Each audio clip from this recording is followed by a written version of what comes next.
Hello to everybody. I'm thrilled to be joining you today. And this talk is based around this paper that I published fairly recently, critiquing world population projections. So just up front, I want to acknowledge that I won't be going into a range of other population myths, such as the myth that aging and declining populations are causing economic catastrophe. But I'd be very happy to discuss that subject in the question time. So what is this about? Recently, the United Nations has been revising the peak world population downwards, despite revising recent growth upwards.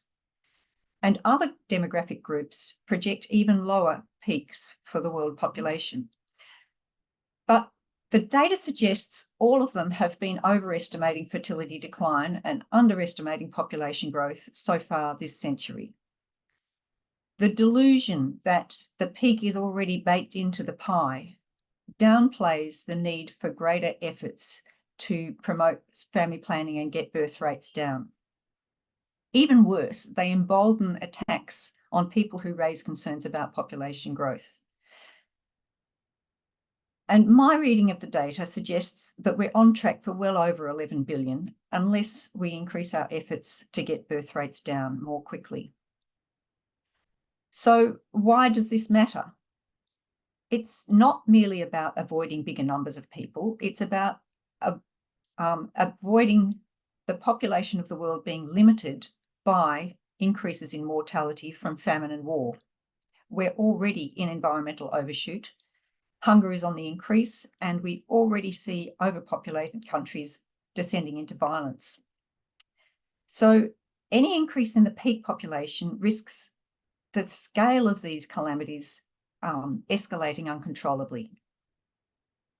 And I hasten to add that none of the demographic projections factor in resource limits. It's not that they don't believe in limits, but projections can only project past trends, and they can't easily anticipate future disruptions. They can consider about where the limits lie and what our demands for resources are, but it's very hard to model how the global society is going to respond to those shortages where they occur at the time. However, if you follow Richard Heinberg's blog or the Growthbusters podcast, you might have come across Chris Bystroff's attempts to project population based on the Earth's carrying capacity. He argues that environmental limits are already taming world population, and he believes they're doing this by reducing births. But I can see no evidence for this at all. The most destitute and undernourished places in the world still have the highest fertility rates. So if there are going to be environmental feedbacks limiting human population, it will be via increased deaths. And it's sobering to think about what this would actually look like. It would mean an extra 100 million premature deaths per year, every year, for decades. That is an unimaginable scale of calamity. If you compare it with the COVID-19 pandemic, that killed somewhere between 7 and 10 million people per year for a couple of years. The entire history of the AIDS epidemic has killed about 40 million people over about 40 years. The geopolitical disruption would be massive. The scale up of military activity would sideline any efforts to reduce greenhouse gases, along with all other environmental agenda. Just think about the flows of refugees and what it would do to the welfare systems and the social cohesion in receiving countries. So clearly, this is an existential problem, and the question of where the world population is heading should be a major issue for the global community to think about, but it's constantly being brushed under the table by, brushed under the carpet by low projections that say that we're going to peak pretty soon. So let's see what the data can tell us about where world population is heading. And firstly, this is the UN's estimate of the growth course up to 2022. And the UN repeatedly stresses that the pace of growth is slowing down, but we can't see any sign of that in this chart. It's been pretty much a straight line for the past 50 years, relentlessly adding about 80 million people a year, or 1 billion every 12 years. If it hasn't started to curve down, it's quite hard to anticipate when and how sharply it's going to do that. Of course, the percentage growth rate has come down because that's the annual increment divided by the total population.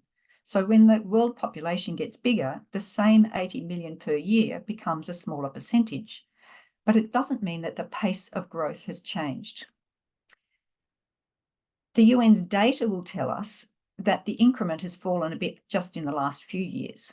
But every time they publish a new revision, it says, oops, sorry, no, it wasn't falling back then, but it is now, until the next revision when they do the same thing. So here are the UN's most recent projections, and the chart shows the median fertility projection in the middle with the 95% probability range in the shaded area around it. And it says that we're likely to reach a peak in 2086 with 10.4 billion people. That's a bit lower than the 2019 projection. The dotted lines above and below are the high and low fertility projections that essentially add or subtract half a child per woman to the fertility in every country. It's important to understand that these are not intended to be plausible scenarios. They're only illustrative of what difference a small change in fertility would make. And the UN gives these near zero probability. So just to explain what we mean, this is the projected total fertility rate for Africa as projected in the World Population Prospects 2022 and in the 2010 version. And you can see how the high and low tracks are ramped in over about 10 years, but after that they fall exactly in parallel with the median projection. You can also see that the curves were shifted to the right between 2022 and between 2010 and 2022 because the amount of fertility decline in Africa that was anticipated in 2010 didn't happen. Nevertheless, the more recent projection is expecting fertility to fall more steeply than they did in 2010. And we should all be asking questions about why that is. So let's now look at the projections provided by the Wittgenstein Center in Austria. And they're here in blue on top of the UN projections. They're identified as the shared socioeconomic pathways, or SSPs, which are scenarios not only of demographic, but of many factors of global development and cooperation. And they're used by the IPCC to standardize baselines for climate change mitigation models. So they're very influential projections. And their standard run projection in the middle is close to the bottom of the UN's probability range, peaking comfortably below 10 billion.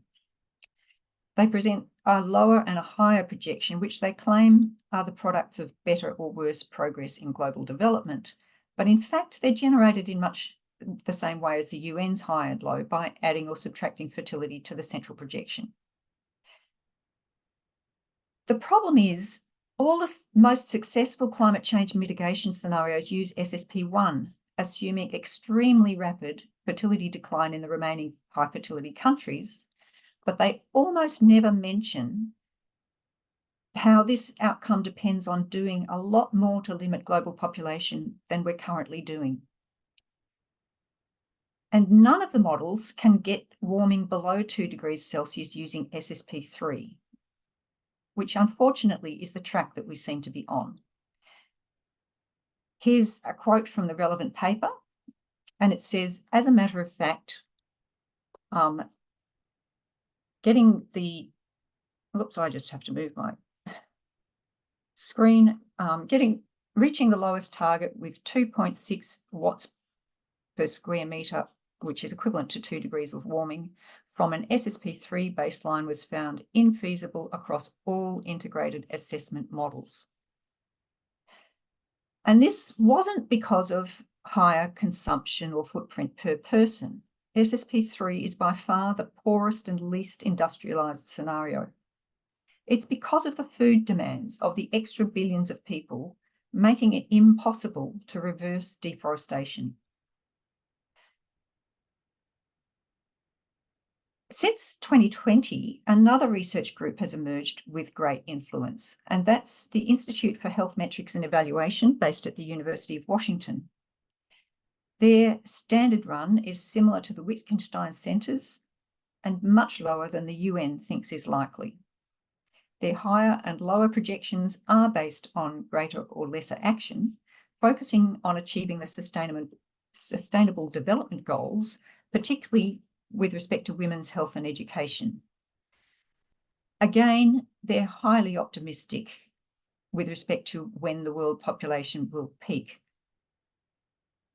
Finally, the Earth for All project, sponsored by the Club of Rome, published their projections early last year with a business as usual projection called Too Little Too Late and an enhanced action projection called Giant Leap. The problem is their business as usual tracks the UN's low projection, so it's implausibly low.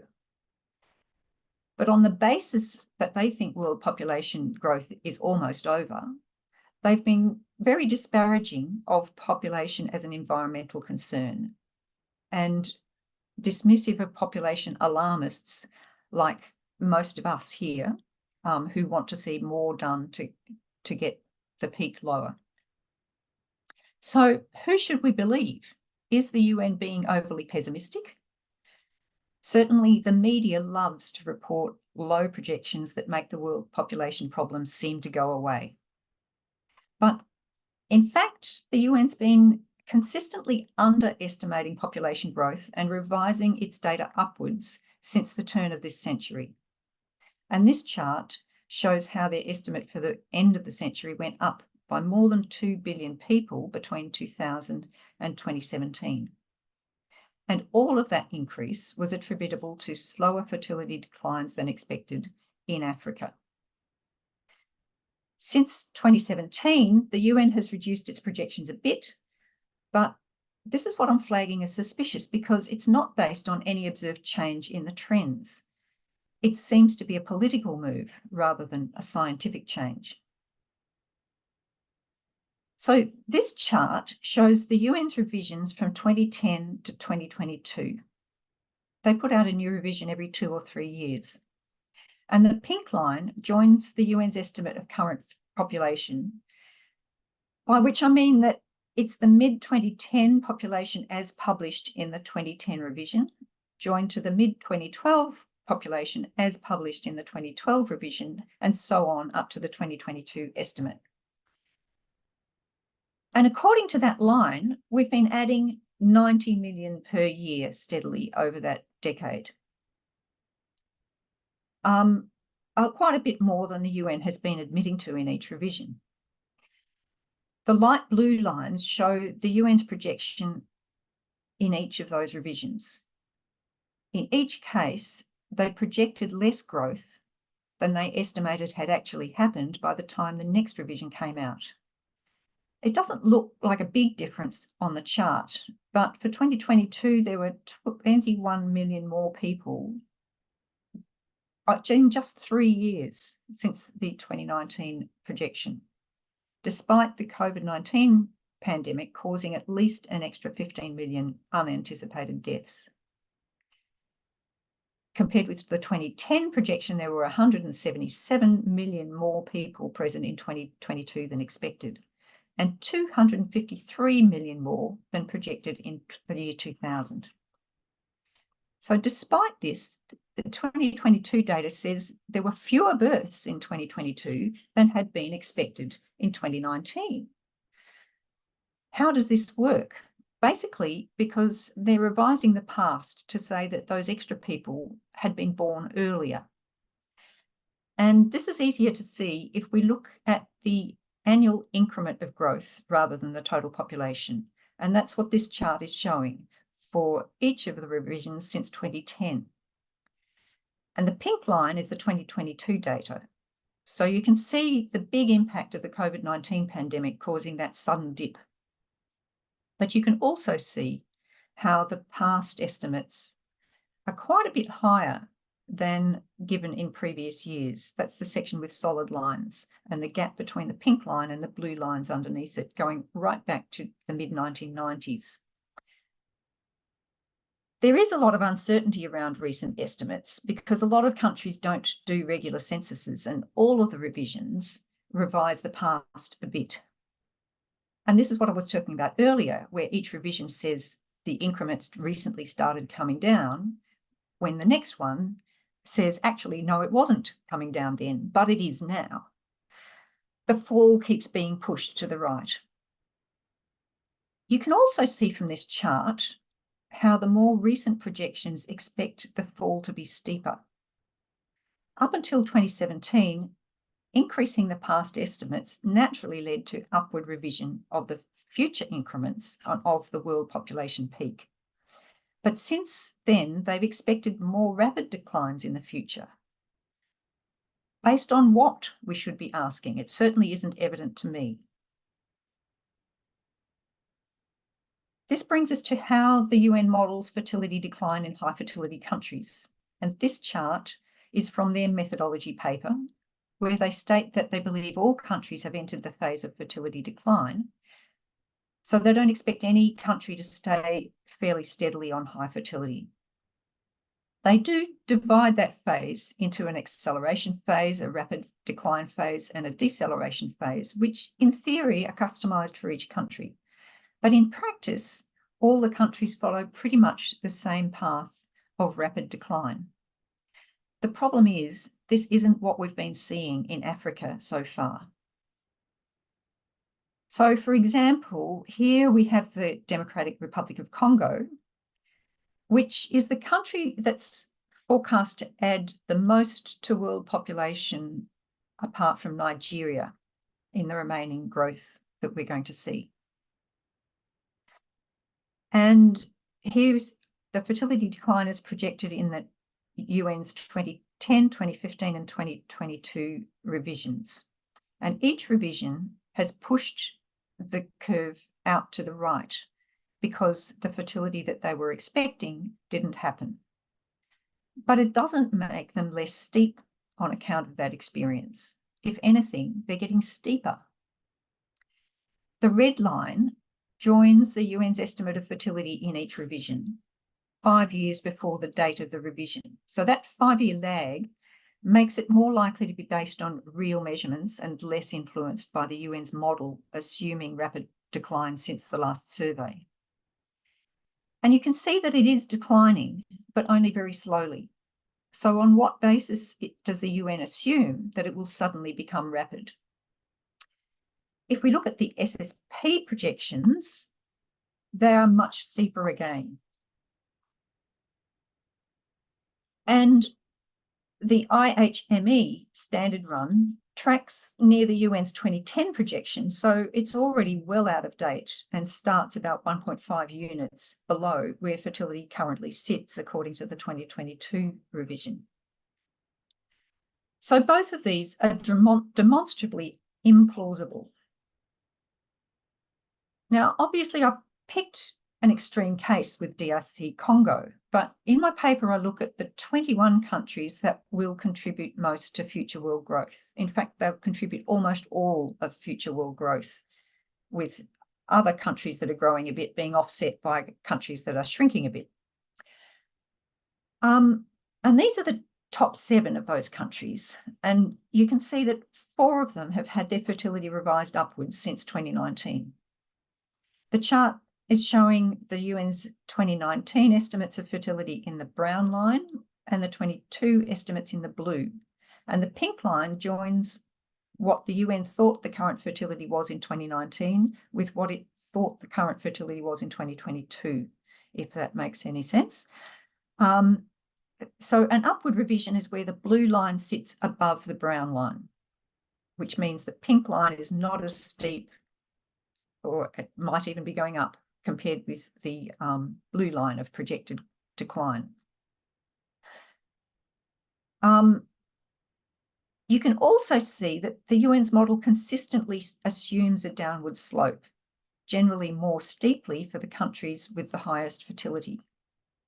So when you read reports that say that fertility is plummeting in all high-fertility countries, this is a fairly accurate statement of what the UN's data says, if you don't look at the past revisions. That plummeting is baked into their model, whether or not it's happening on the ground. But the pink lines suggest that the trends are less consistent than that.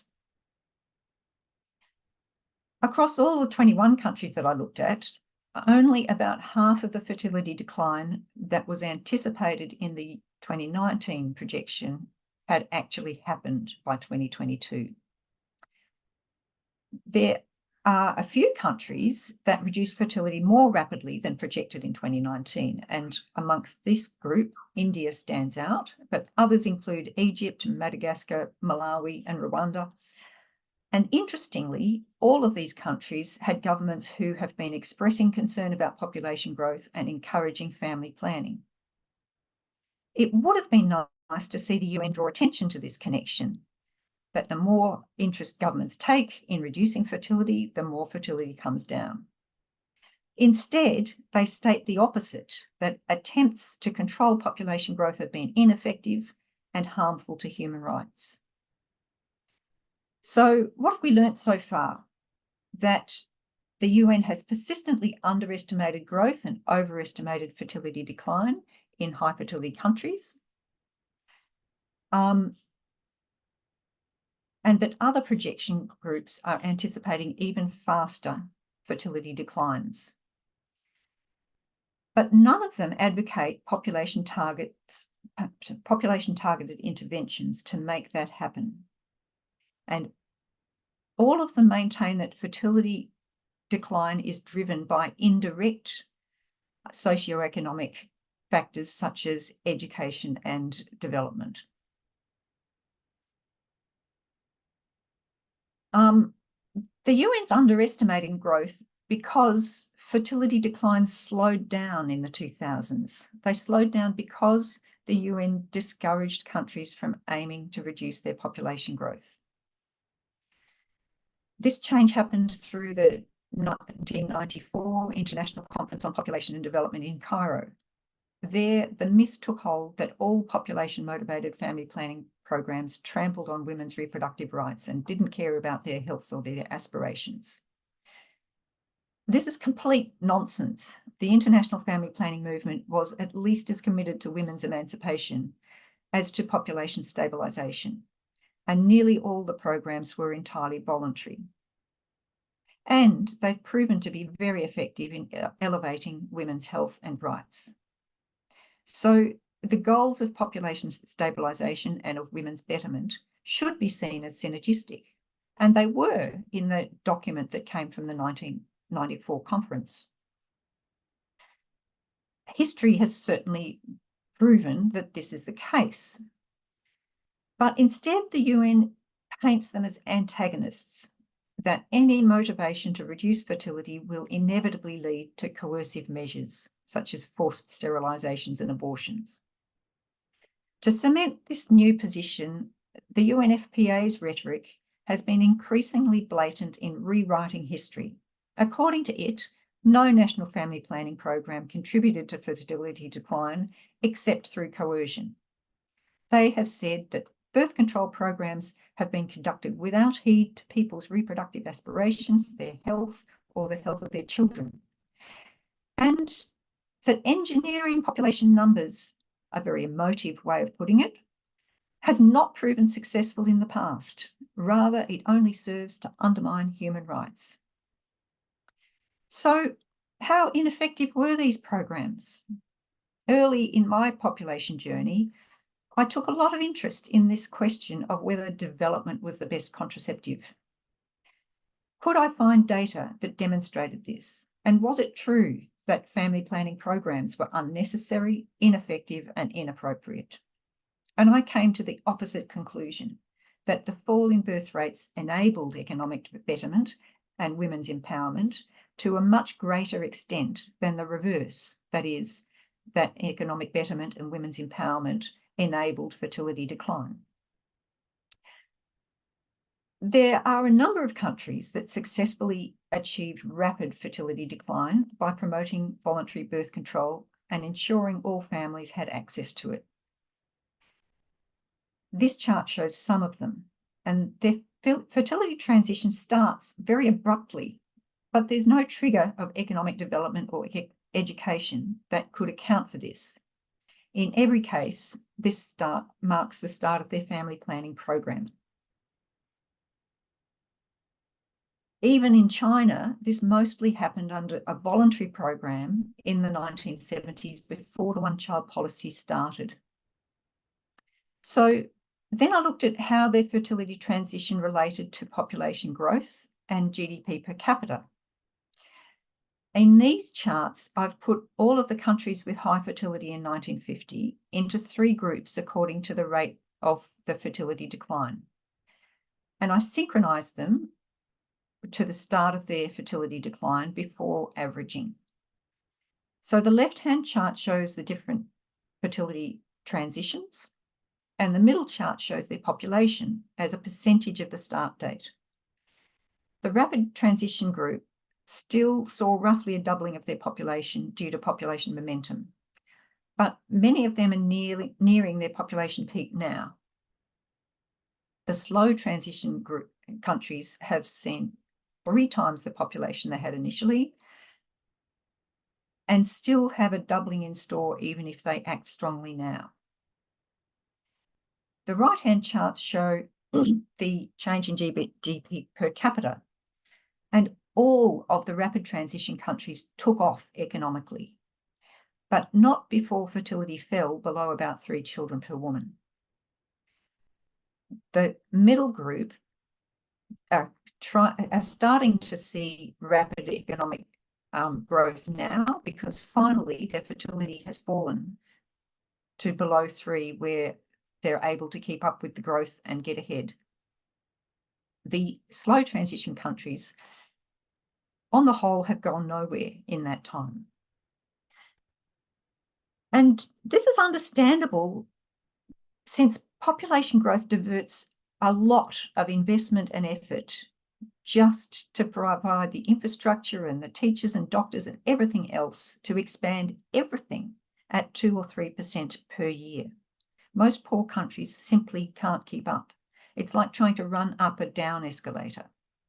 If the escalator is too fast, you end up going backwards. But if you can just slow it down a bit, you start to make headway. The slower it goes, the more benefit you get from the same amount of effort.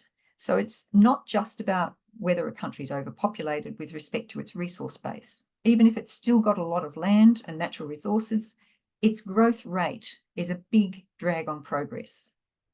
And this relates to growth, whether it's from births or from immigration. So it applies to USA and Australia, just as it applies to Nigeria. But I was told by reviewers that I hadn't done enough to prove the direction of causation. So this is another way of exploring the same data. This chart shows the change in fertility over a 5-year period compared with the country's GDP at the start of the 5 years. And there's a data point for each country in each 5-year period between 1960 and 2010. So it's quite a big data set in which to look for patterns. Except I've excluded the cases where fertility had already fallen below 2. The boxes summarize the data for each income group, with the median line in the middle, the box spanning the 50%, central 50% of the data, the whiskers extending from 5% to 95%, and the dots are the outliers in the bottom and top 5%. And what we see is no statistically relevant relationship at all. The poorest countries could reduce fertility as fast as middle-income countries if they chose to prioritise it. If development was the best contraceptive, we should see a distinct increase in the rate of fertility decline, that is, lower boxes in the middle-income countries. So now let's look at the reverse relationship. How has the level of fertility affected the rate of change in GDP per capita. And here we see a very strong effect. The countries with fertility greater than 4 have seen very little change and very little chance of making any progress at all. The outliers, the little dots in the top right-hand corner, are all Middle East oil states, because it takes a huge windfall like that to counter the drag of rapid population growth. What the chart is showing is that the lower the fertility, the more rapid development was, and the higher chance of them making good progress. So what has the UN's post-Cairo position done to help end poverty and to improve conditions for women? I argue that it's been hugely detrimental on both counts. The international aid funding for family planning programs plummeted after 1994, and that's shown in the left-hand chart. And the national family planning programs were demoted from major pillars of development strategy to minor activities of health departments. The right-hand chart shows global births per year in the light blue bars and total fertility rate in the dark blue line. On the number of births, Hans Rosling was fond of saying that we are past peak child, meaning that births per year were coming down and all the remaining growth would be due to demographic momentum. Well, the trend was downwards briefly in the 1990s, but with the downgrading of family planning activities, it started going up again. Looking at the fertility rate, when family planning programs were well supported in the 1970s, global fertility fell by more than 1 child per woman, just in that decade. In the 2010s, it fell by less than 0.1 child per woman. At that rate, we will vastly overshoot current population projections. People are particularly fond of the idea that educating girls is the key to population stabilisation. The truth is that girls' education helps, but not much unless there is also family planning effort. This chart is from the work of John Bongartz and Karen Hardy, and it's showing sub-Saharan African countries with the size of the dot representing the strength of their family planning program. Programs in Asia were stronger than any of these, but even in Africa, family planning effort has been a much stronger, it has a much stronger effect on whether women regulate their fertility than their level of education. Again, people are ignoring the reverse causation. Girls are much more likely to stay in school if they have fewer siblings, are not married early, and don't get pregnant, all things that family planning programs address. This chart also illustrates the effect of wanted fertility. Women in Zimbabwe, which is the top right-hand circle, are just as likely to be using contraception as women in Europe, but they average 3.5 children compared with Europe's 1.5. And this reflects their cultural norm, where larger families are expected. Without including advocacy for small families and education about the benefits of reducing population growth, people tend to stick to their cultural norms and they don't connect their family size choice with the resource scarcity and the unemployment that they see around them. So they keep making decisions that are bad for themselves and bad for their wider community. And that's why we need more than access to contraception for the women who seek it out. Active promotion of modern contraception and of the benefits of small families are needed to break through the social norms and allow people to break with tradition. So I get very sick of people saying that voicing overpopulation concerns amounts to blaming the poor for our environmental predicament. The inference is that reducing their family size would be to their detriment. It's something that we're forcing on them for the sake of clearing up our mess. In fact, not reducing it is massively to their detriment.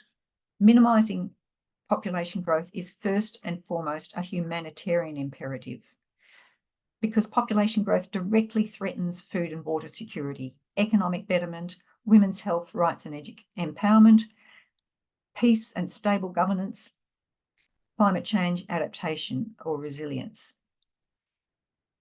But it is nevertheless essential if we want to limit biodiversity loss and if we want to keep global warming below 2 degrees. So we should be able to include discussion of how to stabilise world population at a lower figure in those discourses without the sort of acrimonious pushback that we get. So just to finish with a quote from a 1992 UNICEF report that said family planning could bring more benefit to more people at less cost than any other single technology now available to the human race. I believe that that is still very true, and it's something that we need to have more widely recognised. Okay, that's it for my presentation, and I'm very happy to answer your questions. Thank you so much for that. Apologies to everybody. I had the flu about a month ago and I still have laryngitis, so I'm sorry you have to listen to my gross voice. But yeah, thank you so much for taking the time to do this presentation and for all of the time you spent with me over email, going back and forth, answering interview questions, which hopefully you guys have all seen the December issue of Population Connection magazine, which features an article by Dr. O'Sullivan. And we'll get those links into the chat for those of you who haven't seen them yet. We have, and the question that I think we received most is the question that I kind of kept on badgering you with when we were emailing back and forth, which is just why? Why are these different demographic agencies making such optimistic assumptions about fertility? What do they get out of it? You know, why, let's see, how specifically were these questions asked? Like, what's the reason for their unwarranted optimism? What benefit comes to the UN and other organizations in denying the message in your data? And how can we get them to stop doing this and, you know, project more accurately? That's a really important question, and one that we should be putting to them. My only conclusion is that it's in the interests of some people to ensure that we don't go backwards on the shift in 1994 by pretending that that change has been hugely successful in terms of the progress made for women's reproductive health and even for population, although under that agenda, population is no longer important enough to report on. And that's the problem, that we keep getting these reviews of the progress of the Cairo agenda that don't really talk about fertility rates. They talk about meeting the unmet need for contraception, but they really don't consider generating demand for contraception by encouraging people to want smaller families. And I find this idea that giving people information that is accurate and is in their interests is somehow coercive. There's no other public health campaign where we consider persuasion to be inappropriate. And, you know, we can't say that it's not in the interests of these people to have smaller families. It's existentially in their interests. And yet, for some reason, we're not allowed to say it because somebody in their own interests has said that this is coercive. And we need to make a stand on this. Yeah, that was something that struck me when we were doing the interview, that you said, you know, is it coercive to encourage people to stop smoking or to get their children vaccinated? You know, these are all public health campaigns that are persuasive. And, you know, of course, none of that is coercive. It's, you know, it's for the good of individuals and the public's health. And so why should this be any different?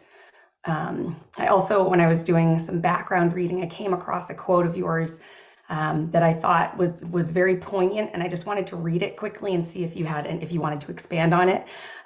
It says, in the old fable, people denied the emperor's nakedness because they wanted to be seen as smart. Today, people deny overpopulation because they want to be seen as moral. It is a form of virtue signaling. Are you for justice and equity in families and being nice to refugees?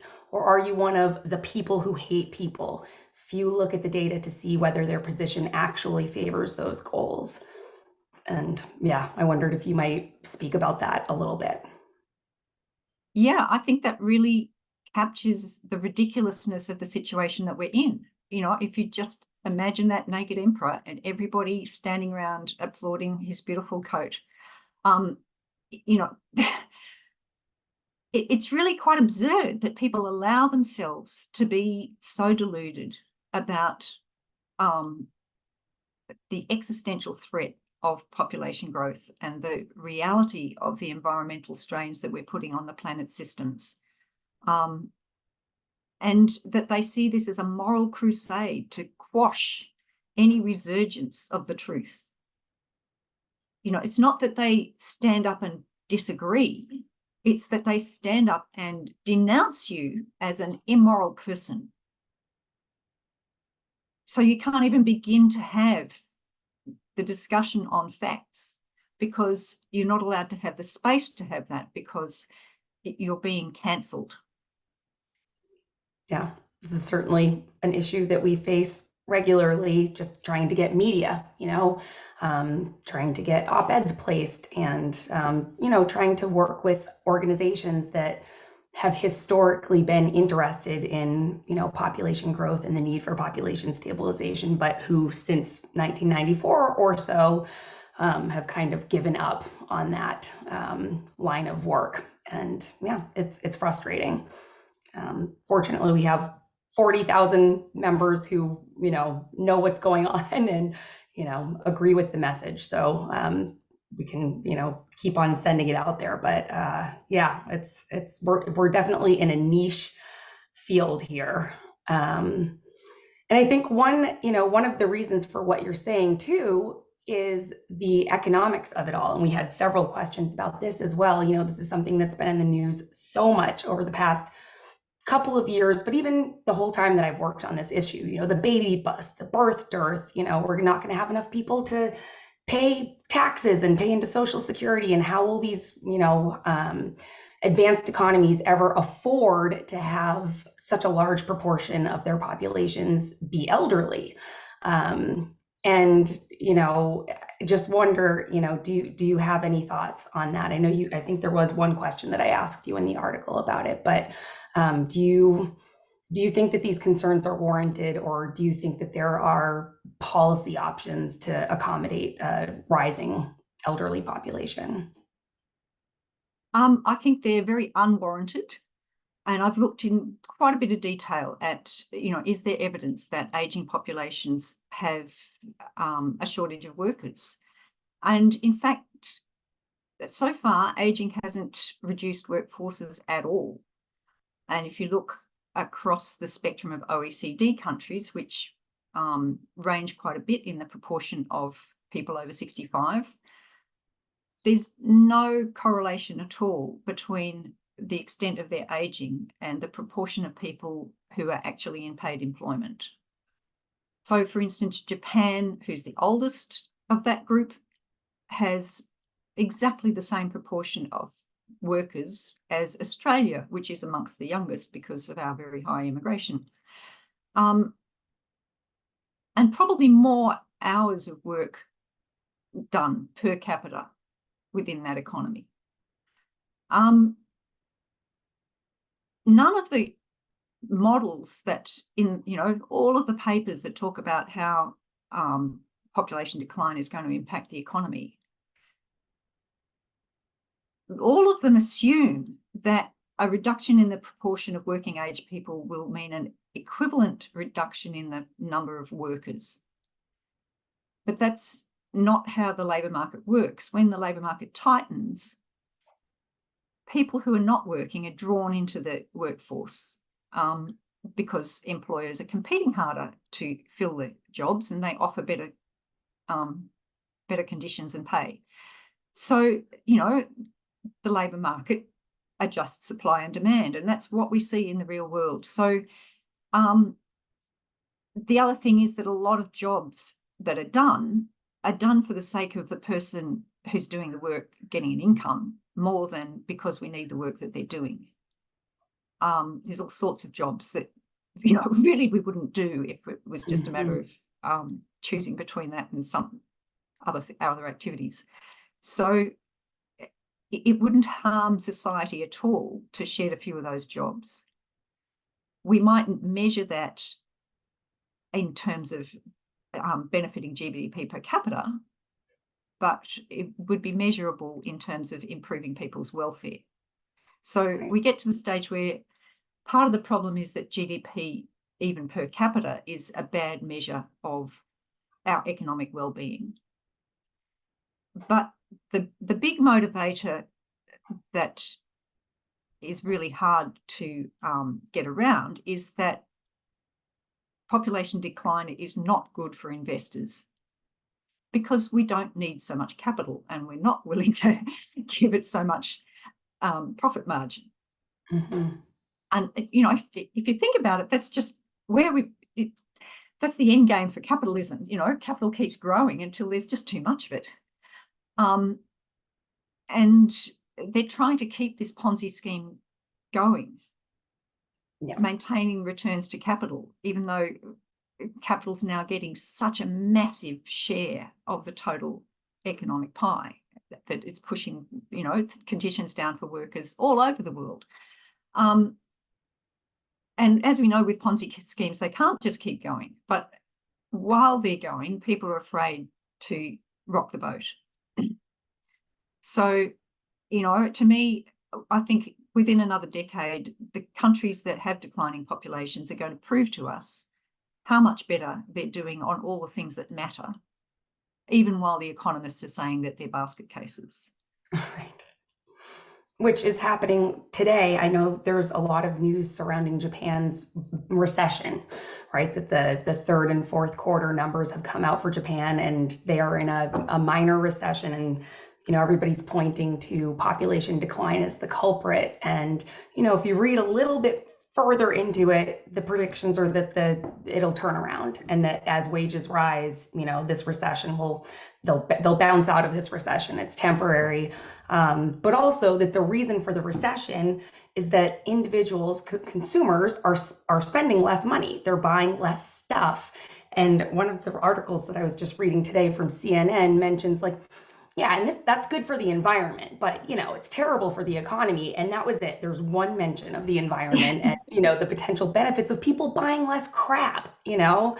And I just wish that were a bigger part of the conversation. But, you know, are they seeing a rise in homelessness? Well, we are. Yeah. UK is. I don't know about USA, but, you know, Canada certainly is. You know, I think that the equity of those changes is not really being looked at. You know, things are getting better for the lower levels of income in those countries, whereas they're getting worse in the countries that are still pursuing rapid growth. Yeah. Okay, let's see. I know a lot of questions have come into the Q&A since the presentation ended, and I have not looked at any of those because I've been looking at the ones that were submitted beforehand. One question that I think is interesting is, how do politics and religion impact how your research and analyses are received? So what sort of reception are you getting for the work that you've done recently on this topic? I'd say that I'm received very skeptically across the board. It'd be nice if there was more kind of open engagement rather than just dismissiveness, but never mind. I think I don't think religion is as big a barrier to fertility decline as a lot of people believe it is. But I think it's a big player in the political games behind the scenes, particularly in relation to the Vatican's stance on contraception and the effort that they put into massaging the UN's position on any issue that has anything to do with contraception. So I think they've got a big part to play in where the UN FPA's rhetoric has moved over the last 20 years. There's also pushback from some of the Muslim countries, and certainly the Muslim communities tend to be slower to reduce fertility unless there is leadership shown through their religious leaders. And Iran showed how it could be done. You know, it had probably the best family planning program that any country has ever run, and the most successful. But other Muslim countries have also done it very successfully. Morocco had a really good program focusing on getting services out to remote communities and, you know, getting the message around. They sort of haven't followed through with the last stage of getting below replacement fertility, but they certainly got fertility down quite effectively. And Tunisia was a really early mover, focusing on a lot of the cultural impediments to women's rights. They were very early on legalizing contraception and abortion, and raising the age of marriage, allowing women to divorce, a number of things that allowed women to avoid unwanted pregnancies. So being Islamic isn't an impediment to getting fertility down and having a stable population. But the Islamic countries as a bloc have been a bit of a resistance in the sort of UN position. Yeah.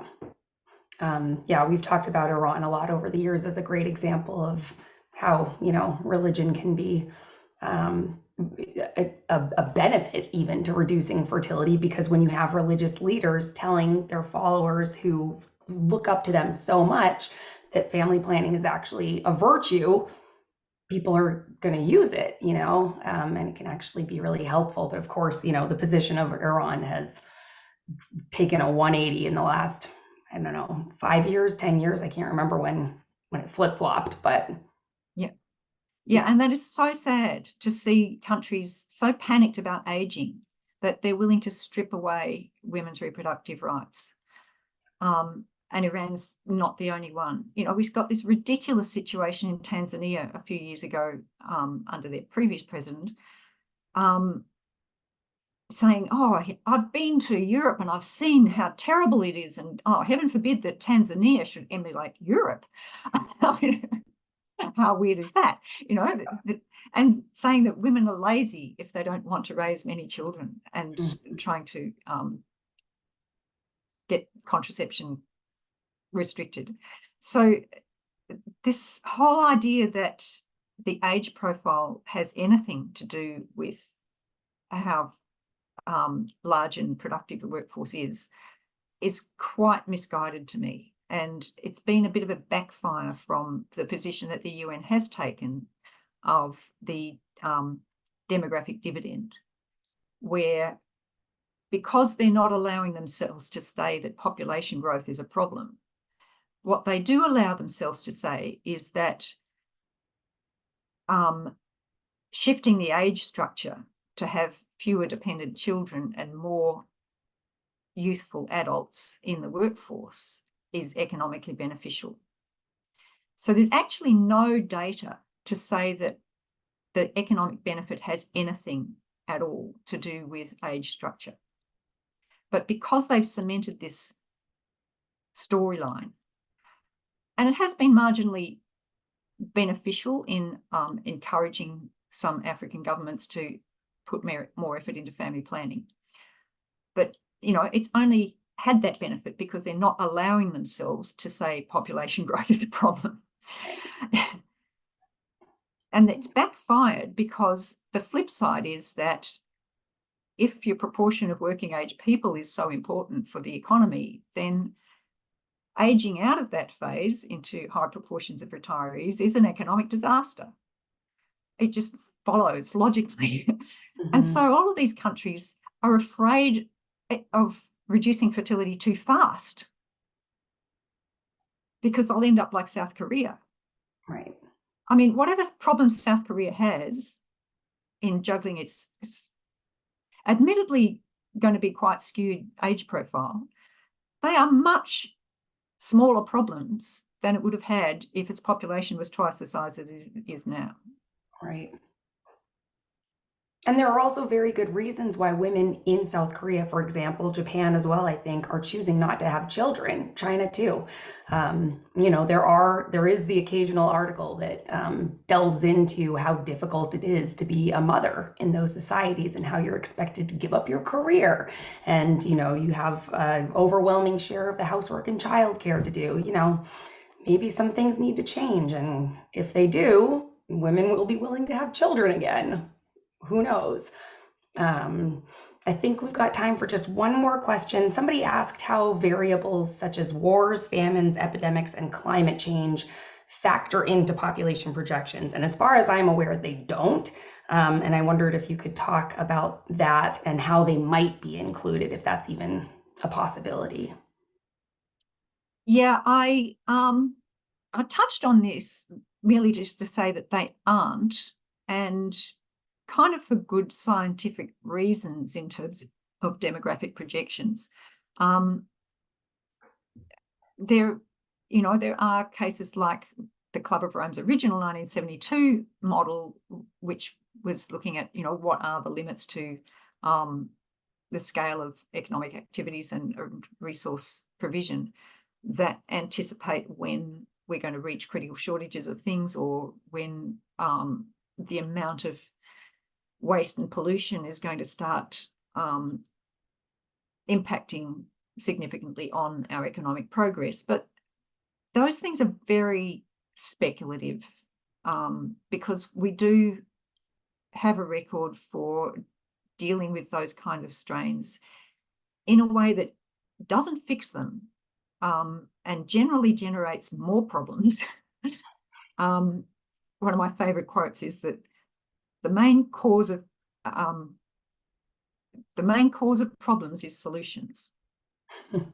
So every time we try and fix something, we generate all of these extra problems, which we tend to disregard because they're externalities in the economic issues that we're looking at. So we're capable of pushing the can down the road